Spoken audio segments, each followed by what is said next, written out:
Welcome back to Destination Adventure. So what's next? Next is the Land of Black Gold. Alright then. So yeah, wait, is it? I missed some. No, I was just showing off how the coins that I got. Look, isn't that those two Thompson fools in the jeep over there? So it is. That's right, Captain. They found their way across the desert and made it to the palace of Emir Mohammed bin Khalisha. Is it me or does Tintin sound even older now? Not just that, the actor who played Tintin, can you do another take? Because that pronunciation was god-awful. It sounded like he had a sore throat. I get the feeling they got whatever voice actors they could grab at the office to do those voices. Okay. Really? Yes, this is a lot. Well, to be fair, this is how it went down in the book. No, but it's slow. Well, that's how it was in the book. They were lost. Pedro, I don't remember. Pedro, I haven't read the book, but I'm pretty sure that didn't include the frame rate lag as they drove. True. And also the draw distance, good lord. I mean, could you imagine if that was if books actually did that? As Thompson and Thompson were driving along, the frame rate around them slowed down as they tried to make their way across the desert. You think this draw distance is bad? Wait till you see the draw distance in King's Quest 8. Ugh. About Superman 64. Well, okay, fine, but here's the thing, Dwebs. You're taking like the most extreme of examples of bad draw distance. Because it's the best or worst example. Or maybe because it's only the one you know. Any game looks like a crown jewel when compared to Superman 64. I mean, come on, that's not really fair. Well, unless it's Sonic Genesis. That's like a guy complaining that he broke his leg, and oh, shut up! At least you're not dead. I mean, you're not dead. Okay. God, this sound. I can barely hear the music. Trust me, Dibs, the music in this game is nothing to write home about, so don't worry about that. Also, So it's not like also that particular part of the soil was on fire for some reason.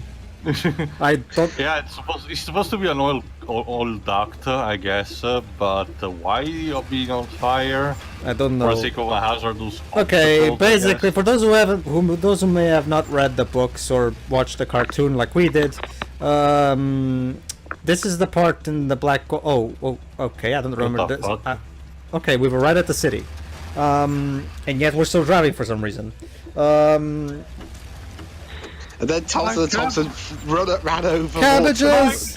My cabbages! It looks like watermelons. Okay, so yeah, in the book, Thompson and Thompson, being the buffoons that they are, get lost in the middle of the desert, and they just walk in circles continuously.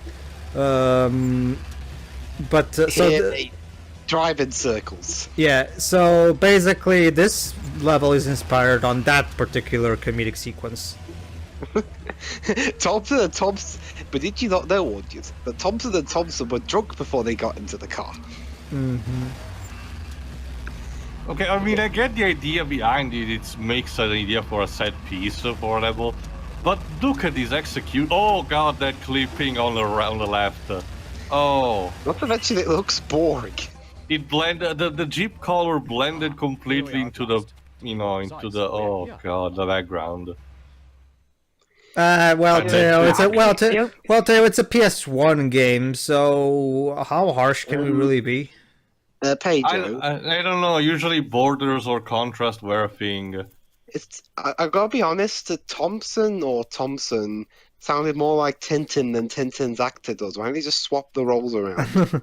Like I said, Dwebs, I'm pretty sure the English voice acting was done on the run to get this out, because I get the feeling only the French voice acting is the actual actors from the cartoon. It's probably done in some council estate in Leicester or somewhere. Hell, for the Portuguese language, they picked the Brazilian actors, even though when you set the language, the Portuguese flag is in there. And this is and allow me to remind everybody, this game is a PAL exclusive. It never came out in Brazil. So why the hell is a game that was not released in Brazil localized for Brazilians? I'm sorry. I'm sorry. I can't get over that. What the fuck? Were actual Portuguese actors too expensive? No one. Probably. Hold Well, on. it's the contrary, Dweebs. It's usually Brazilian Portuguese actors who are cheaper. It's not even that. Think of it. Let's think of it like this, Dweebs. See, here's the thing. Wouldn't it be more expensive to ask Brazilian actors to come all the way from Brazil to record this than actually contacting the Portuguese actors who dubbed the cartoon? I mean, I don't know. Maybe like the guy in charge of localizing this game in multiple languages was banned from Portugal or something, and so I had to get an next best equivalent. but Also, these guys. So, Go ahead, okay, Pedro. in that case, the solution would be not to localize this in Portuguese at all. Why localize this for a region where it's not gonna get released? Bruno Bognol worked in mysterious ways. I don't get it, Infogrames. What was the logic here? Reminder that these guys became the new Atari, supposedly. And before you ask Teo, no, I haven't checked how's the Italian voice acting. Don't worry, I probably can find it out on my own, one way or the other. But I don't even remember how was the voice acting in the show jumping itself. Dynamite. Yeah, those are dynamite sticks on the floor for some reason. Yeah, now we're disguising ourselves. Very Unfortunately, poorly, I might add. yeah, yes. In the story, in the source material, what happens is Tintin disguises himself as the nephew of Oliveira de Figueira.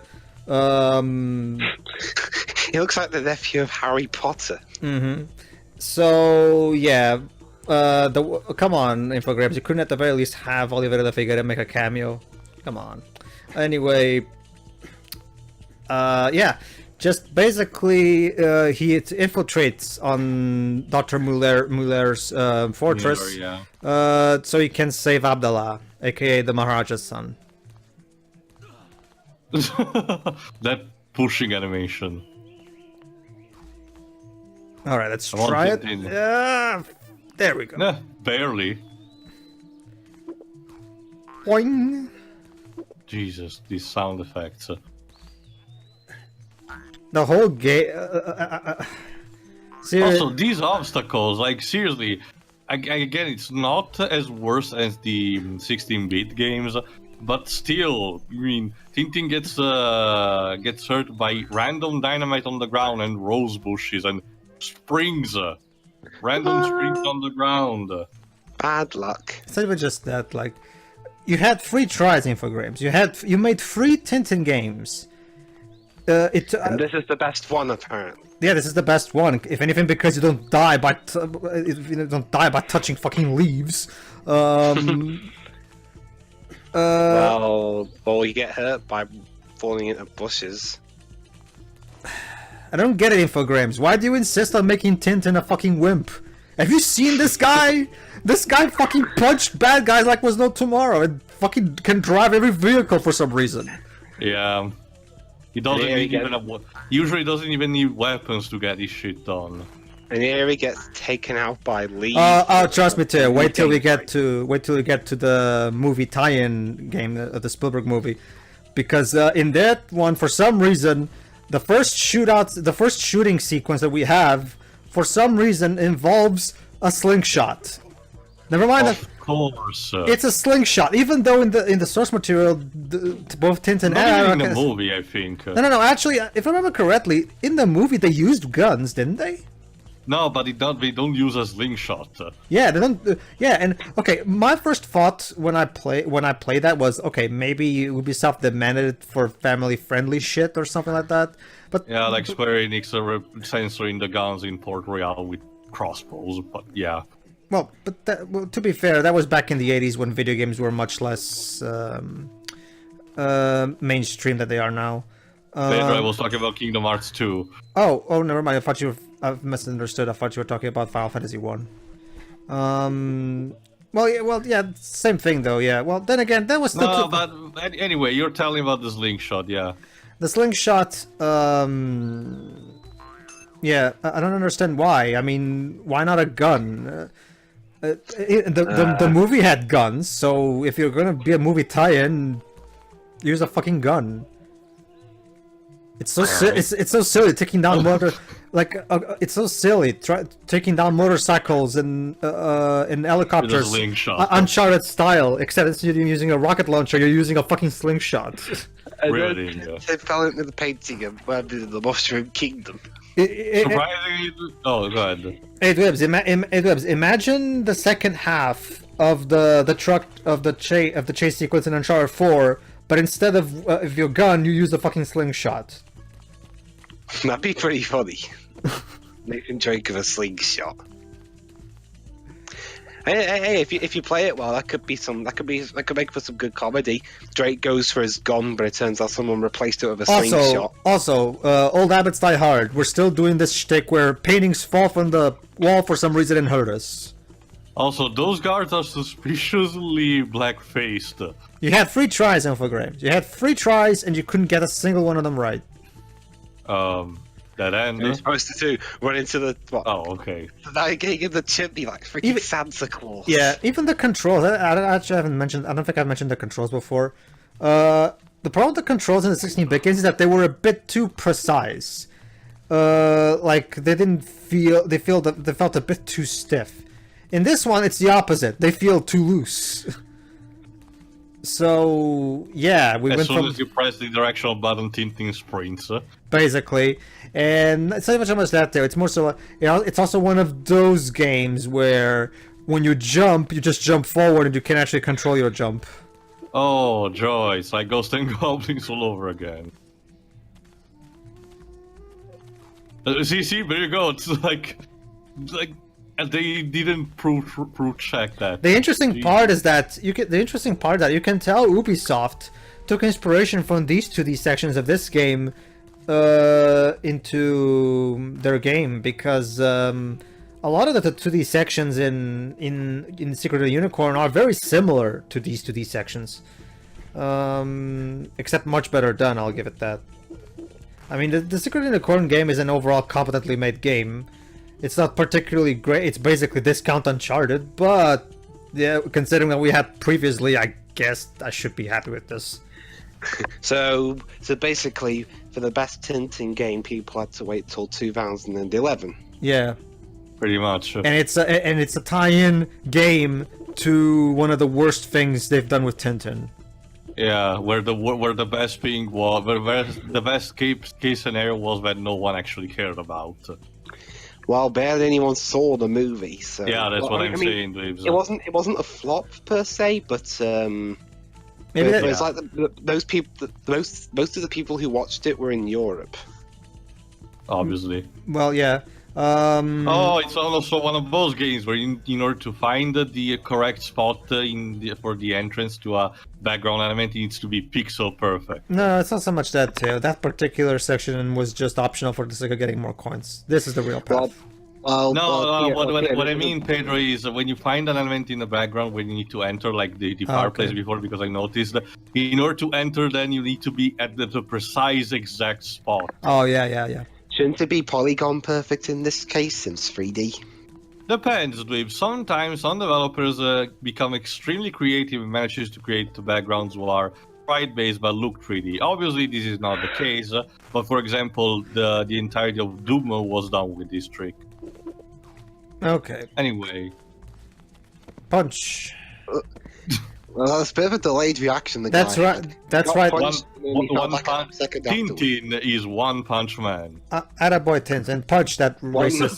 What the fuck happened? Yeah, Should be, that was should have called it one delayed punch. that was fair. That was fair, right? Like I could totally see that hole in front of me. Oh, it's an actual okay. I thought you actually clipped through the floor. No, it's yeah, exactly what I'm exactly. Thanks for proving my point too.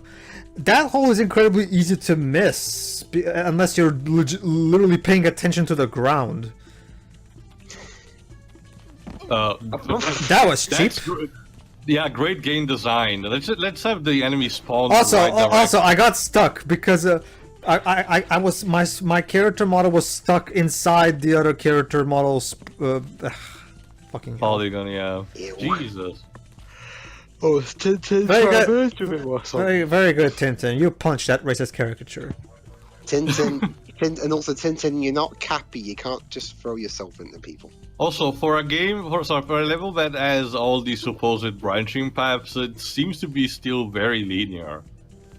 You know, you get these rooms with the different tokens, but they're all in the same corridor. You don't To really be get fair, branching. when it comes to a Tintin game, do we really need exploration in a Tintin game? Really? But that's my point. Why having that in the first place then?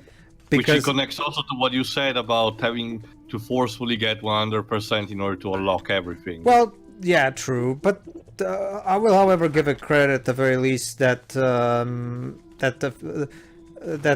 they at least let us play most of the game before. Oh, here's Abdullah. Hello. Abdullah, we're going. I'm taking you back to your father. Yeah, you need to read the lines so fast. I'm staying here. Not just that. That's clearly an adult's voice. It reminds me a bit of the Italian dub of Spyro Enter the Dragonfly. That shit was bad. Wow, as if the story and voice acting in that game weren't bad enough. Yeah, but trust me, Dweebs, the Italian dub is even worse than the English one. Yeah, basically, Pedro, Enter the Dragonfly was almost every aspect of Enter the Dragonfly. I was know. rushed. We're fighting Doctor Muller then. Have you played it? A bit, yeah. Oh boy. So I blame Shiri. She's the one that makes making me do that other game. So, yeah, we're doing this shit again. Welcome to Hergé's newest adventure. Tintin does. Welcome to balls. the fantasy zone. Yeah, welcome to Hergé's newest story. Tintin trips balls. The Phantom Zone. So how do we? Oh, so Doctor Muller is functioning exactly. All right, Really? this boss battle is the lack of conveyance is astounding in this one. Here's what you What have is to he do. even throwing at you? Boxes. Boxes. Suitcases. Here's what you have to do. You have to push all the wooden crates towards them. You'll see. Hold on. These sneezes, what? You'll see. That's actually supposed to be a part of the boss. You'll see whatever for yourself. Basically, right now, remember, this is a blind playthrough, so I'm trying to figure out shit. I think usually these bosses involve running towards the opponent somehow. So I'm trying to think. Wait, how can I go directly to him? Maybe I have to do something. So okay, the wooden crates stick out, so maybe that has something to do with it. Let's see. Also, They- this music. He also throws those bombs at me. I love how unfitting this music is in regards to Tintin. Yeah, well, remember this is on par for the Infogrames Tintin games. Apparently, they have this shtick with Yeah, incredibly we're unfit. supposed to be like in an Arabian-like setting. Push. There you go. At first, I thought our plan was to trap him in there or something like that. What the? There you go. See, we're supposed to let it stay Oh, there. and having his knees bare. Apparently no. No, it's not that. You'll see. Oh, I get it. The sneeze is like actually giving you an opening for you to push that thing. Nope. You'll see what it is. Jesus, this music. You'll see what it is, Teo. Sure. This boss is incredibly hard to figure out because it's not it's not apparent at all what you're supposed to do. I mean, yeah, you can. It's easy to figure out that you're supposed to push the wooden crates, but what about after that? Because all we see is the things, you know, Smoking, yeah. smoking. So here's what you have to do. Take a wild. In fact, you know what? Take a wild guess. What am I supposed to do There now? are some fireworks, so maybe he needs to sneeze in front of them. No. You're supposed to throw. You're supposed to have him throw stuff so that it hits the rocket flare boxes. Very good, Whips. Very good. Basically, those bombs that he throws, I'm supposed to pick them up, like now, I'm supposed to pick them up, and then throw back at the crate so that the crates can explode near him. Of course. Obviously, right? Oh, and I get it. The sneeze actually repels the boxes in case we're too close to him. He sneezed earlier, it did jack shit. I don't remember this being in the book. Yeah, me neither. Yeah, Tintin threw rocket flare boxes at the guy and blew his arse up. Signed Hergé. Go ahead. There you go. Now I have to pick it up. And throw it. So how did you throw him? Come on, Tintin. I think it's yeah. Well, fuck. Yeah, obviously since they're grenades, if you hold them too much. All right, let's try this again. All right. Go. There we go. There we go. Yay! Oh my god, that's so anticlimactic. That's the boss, everybody. It turns out that the boss also had an allergic reaction to fireworks. The fireworks actually have nothing to do with anything. I don't even remember. Yeah, I don't remember that much. There we go. There we go. One more to go. Can you feel the excitement? Truly, Crash Bandicoot got nothing on this. Come on, Muller, just throw me a Jesus. bomb already. It's like, well, I've seen a bit of it, so I guess it's kind of like some of the Sonic versus Sonic Rush bosses where you need to play the waiting game too long. A bit, yeah. There we go. Finally. Wow, those explosion effects, jeez. There isn't even any sound. And we killed him, apparently. Congratulations, Tint, you murder a person by throwing explosive at him. Hey, do you want to play it again? No. Moving on. Why would I want to play the level again? I literally just Because it's so hold fun. on, Teo. This is important. There we go. See, I'm so glad we wasted money on CGIing that cutscene. That was integral. What's the point of it? Does Snowy dream these Dwebs, bosses? you have to pay close attention. Otherwise, you might get lost in the incredibly complex plot before us. Yes.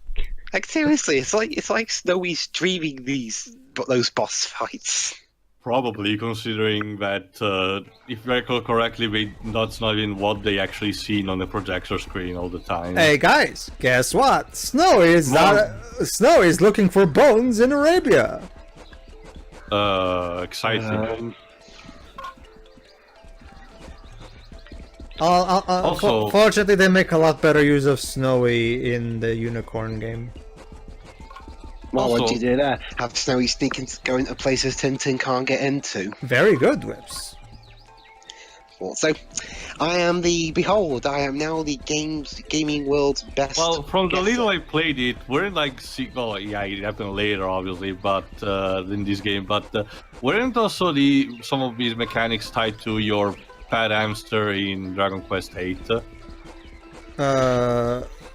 Like, Well, yeah, true. sneaking around, Yeah. No, I mean, the concept has been done in other games as well. That's one of I remember the most. Well, it's still better than fucking digging for bones.